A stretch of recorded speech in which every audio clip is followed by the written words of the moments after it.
Blackstone presents A History of Freemasonry by Joseph McCabe. This book is read by Oberon Michaels. Foreword. America, which so strongly and so justly disapproves of the Iron Curtain in Europe, might be called the classic land of Iron Curtains. More than 20 million of its adult citizens huddled together in more or less secret societies, and oaths of secrecy are so common that you might imagine that the scurvy agents of George III were still lurking in the shadows. It is fascinating to guess what these millions of grown men are doing behind their curtains. We may be sure that the Knights of Columbus drink their holy water in an atmosphere of austerity, and that the Knights Templar do not follow the picturesque but wicked practices of the monk knights whose name they have piously adopted, while the very name of the nobles of the mystic shrine, or the veiled prophets of the enchanted realm, freezes curiosity on the profane lips.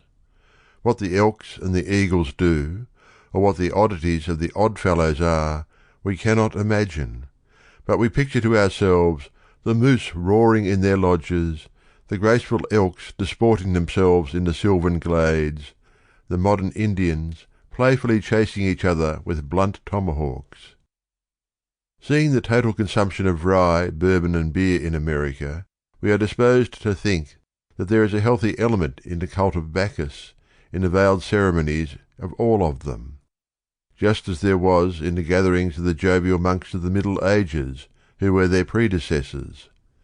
But the chief mystery of these kindly and convivial societies is why the largest of them, the ancient and honourable fraternity of free and accepted Masons and concordant orders, which professes to combine the wisdom of the world from the beginning of time with the most perfect blend of the fatherhood of God and the brotherhood of man, is condemned by the most powerful church in America with a virulence that makes our blood run cold.